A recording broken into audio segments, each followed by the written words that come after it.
नमस्कार. आज आपण पाहणार आहोत सिंधू पाणी वाटप करार. खरोखरच सिंधू नदीचं पाणी थांबवलं भारतानं तर काय होईल आणि सिंधू नदीचं पाणी भारताला थांबवता येणं शक्य आहे का? त्याचबरोबर सिंधू नदीची भौगोलिक रचना.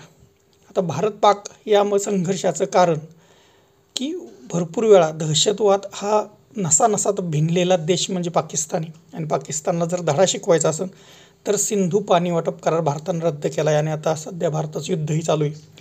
पण सिंधू पाणी वाटप करार नक्की काय ते आपण आज पाहूया. तसंच सिंधू पाणी वाटप करार हा खरोखरच जर पाणी रोखला आपण किंवा रोखू शकतो का, काय होईल हे आपल्याला पाहायचं आहे.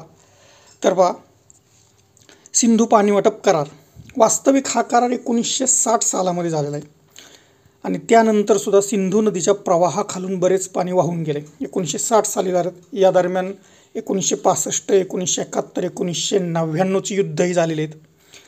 पुलवामा हल्ला झाला, उरीचा हल्ला झाला आणि हा पाणी करार स्थगित करण्याची निकड आत्तापर्यंत भारताला कधी भासलेली नाही. पण आत्ता पहलगामच्या हल्ल्यानंतर भारताला सिंधू पाणी वाटप करार स्थगित करण्याचं वॉटर स्ट्राईकचा बडगा उगारण्याचं पाकिस्तानच भाग पाडलेलं आहे. आता हे जर वॉटर स्ट्राईक केला तर याचे परिणाम कसे असू शकतील, त्याची पाकिस्तानला किती झळ बसू शकते आणि हा आधीच भेकेला लागलेला देश हा आणखीन किती पाताळामध्ये जाऊ शकतो याची झलक हे पाकिस्तानला जागं करण्यासाठी हे पुरेशी सिंधू पाणी वाटप करार रद्द करणं. तर तो काय नक्की पाहूया. वाटप करारच्या आधी आपण सिंधू नदीची भौगोलिक रचना पाहूया. सिंधू नदीच्या उगमस्थानाकडून पूर्वेकडे वाहणाऱ्या काही सतलज, बियास आणि रावी या नद्यांचं पाणी हे भारताला मिळतं. सिंधू नदीच्या उगम पूर्वेकडे जाऊन ते पुन्हा पाकिस्तानात जातात, पण पूर्वेकडे वाहणारे हा सतलज, बियास आणि रावी या नद्यांचं पाणी हे भारताला मिळतं. तसंच तर पश्चिमेकडे वाहणाऱ्या सिंधू, झेलम आणि चिनाब या नद्यांचं पाणी हे पाकिस्तान वापरतो. दोन्ही देशांची जर आपण भौगोलिक रचना पाहिली तर भारत हा उंचीवर आहे, यामुळे जलस्रोतावर नियंत्रण ठेवण्याची संधी ही भारताला अधिक आहे. पण हे पाणी रोखणं हे काय रात्रीत निश्चितच शक्य नाही आहे.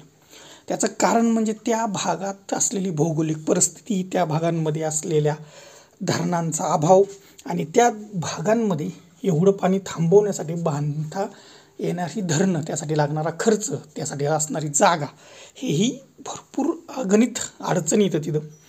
पण कागदी काहीही करता येणार नाही असं पण नाही.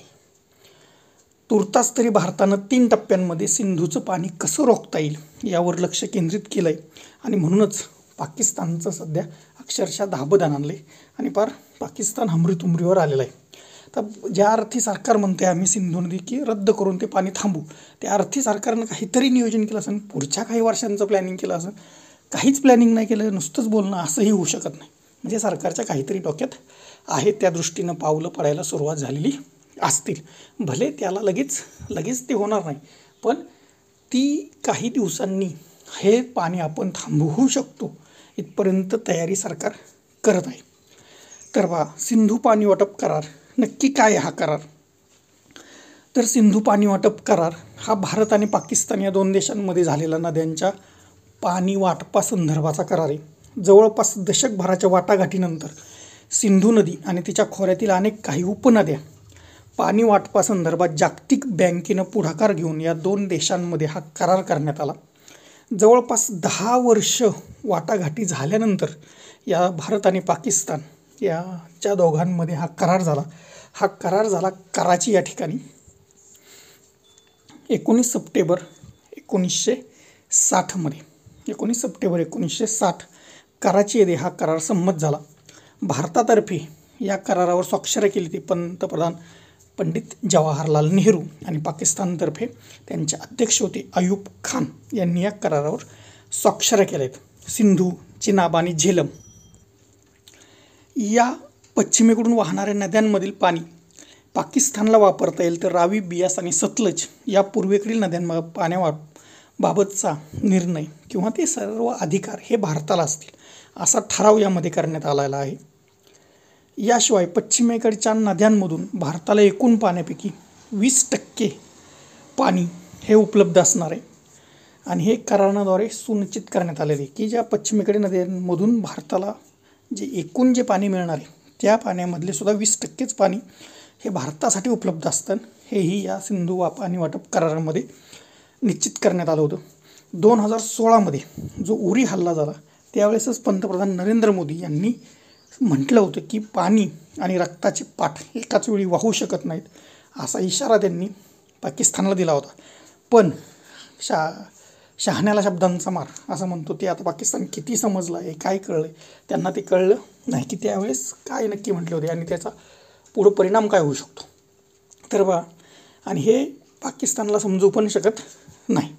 खरोखरच जर पाणी रोखलं आपण, रोखायला भरपूर वेळ लागणार आहे, प्लॅनिंग लागणार आहे, नियोजन लागणार आहे, ते चालू पण असेल, ते करतं आहे शासन. पण जर रोखलं तर काय होऊ शकतं. तर पाकिस्तानला 80% पाणी या उपनद्यांमधून मिळतं. पाकिस्तानमधील पंजाब आणि सिंध प्रांतातील शेती सर्वस्वी या पाण्यावरच अवलंबून आहे. पण हेच जर पाणी आपण पूर्णपणे बंद केलं तर पाकिस्तानमध्ये हाहाकार माजवल्याशिवाय राहणार नाही. आणि हे पाणी बंद झाल्यास पाकिस्तानच्या शेतीवर याचा विपरीत परिणाम होऊ शकतो. वीज निर्मितीचे प्रकल्पसुद्धा पूर्णपणे त्यांचे ठप्प होऊ शकतात. तसंच पाकिस्तानची थोडकी नव्हे तर जवळजवळच्या 68% लोकसंख्या ही शेतीवर अवलंबून आहे. त्यांच्या राष्ट्रीय कृषी उत्पन्नामध्ये कृषी क्षेत्राचा वाटा 23%. कराची, लाहोर, मुलतानसारखी पाकिस्तानमधील मुख्य शहरं आहेत ती सिंधू आणि तिच्या उपनद्यांच्या पाण्यांवर अवलंबून आहेत. आणि जर पाणी आपण थांबवलं तर काय परिणाम होऊ शकतात ते बघा. सिंधू नदीच्या पाण्याचा वापर करीत असताना पाकिस्तानमधील मंगला आणि तारबेलसारखे वीज प्रकल्प चालवले या पाण्यावर चालवले जातात. त्यामुळे जर हे पाणीच ठप्प झालं तर वीज निर्मितीचे प्रकल्पसुद्धा ठप्प होतील आणि पर्यायानं आधीच डबघाईस भिके कंगाल झालेला पाकिस्तान आणखीन पाताळात, आणखीन अंधारात लोटला जाईल. पाकिस्तानच्या एकूण लोकसंख्येपैकी 60% लोकसंख्या या नदीपट्ट्यामध्ये राहते. यावरूनच तेथून नद्यांचं महत्त्व लक्षात येतं. यामुळे येथील नद्यांचं पाणी थोडीफार जरी आटले तरी पाकिस्तानचं अख्खं जनजीवन विस्कळीत होईल. ही काळ्या दगडावरची रेघ आहे. कोणाच्या वाट्याला किती पाणी येतं तर पहा, भारताच्या वाट्याला रावी, बियास, सतलज, तर पाकिस्तानच्या वाट्याला सिंधू, चिनाब आणि झेलम या 3 समसमान नद्यांच्या उपनद्यांची समसमान वाटणी. असं चित्र जरी प्रथमदर्शी दिसत असलं तरी याचा अभ्यास केला तर वेगळं चित्र दिसतं. कारण याचं कारणही भारताच्या हिश्श्याला ज्या नद्या आल्यात त्यातील पाण्याच्या तुलनेत पाकिस्तानच्या हिश्श्यामध्ये ज्या नद्या गेल्यात त्या नद्यांचं पाणी तिपटीहून अधिक आहे. भरपूर पाणी ते पाकिस्तानसाठी. त्याच्यातून भारतासाठी संधी काय तर सिंधू पाणीचं रोखण्याचा जर आपण निर्णय घेतलाच, तो अंमलात आणायचा असेल तर त्याला कित्येक दशकांचा कालावधी लागू शकतो. पण आत्ताची परिस्थिती पाहता दिल्ली, हरियाणा, राजस्थान, उत्तर प्रदेशमधील बुदेलखंडसारख्या अनेक ठिकाणी सातत्याने जलदुर्भिक्ष असतं आणि यामुळे कायमचा मार्ग आपल्याला काढता येऊ शकतो. त्यामुळे पाकिस्तानचं संकट आणि आपल्यासाठी ही संधी ठरू शकते. पाकिस्तानसाठी जीवनरेखा तर ही बरेचसं पाणी समजा जरी हे सगळं भरपूर तिपटीहून जास्त पाणी पाकिस्तानमध्ये जात असलं, मोठ्या प्रमाणात सिंधू नदीच्या पाण्यावर ते जगत असले, अवलंबून असले, सिंधू त्यांच्या जीवनरेषा जरी असली तरी त्यांची गरज आणि त्यांना मिळणारं पाणी यामुळे बरेचसं पाणी, भरपूर पाणी त्यांना मिळतं. त्यांनी त्याचं योग्य नियोजन केलं नाही.